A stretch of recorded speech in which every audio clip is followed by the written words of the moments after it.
લગભગ મોટાભાગના ભક્તોના છેલ્લો અધ્યાય જ વાંચવાનો રહેતો હશે એવું અમે માની લઈએ છીએ.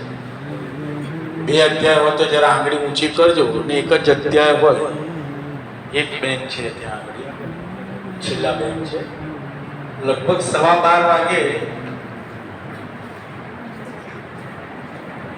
આપણા અધ્યાયો વંચાઈ જાય એવું આયોજન કરજો. ત્યાર પછી કેટલીક સૂચના આપવામાં આવશે પછી તત્વમાં ભગવાનની આરતી જેને છેલ્લો અધ્યાય વંચાઈ ગયો તો તદ્દન સંકીર્તન મનમાં કરી લો.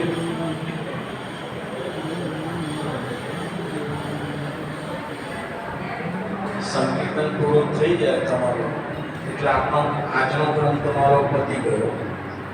પછી ફક્ત તત્વની આરતી રહેશે.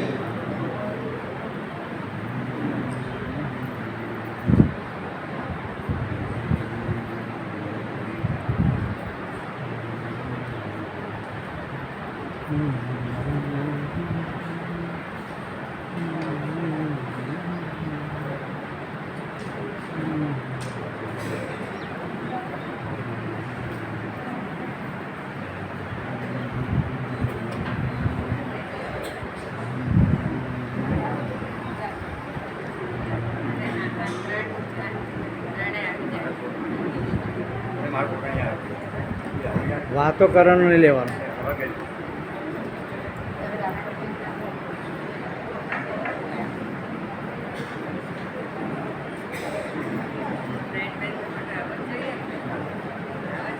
નામ શું?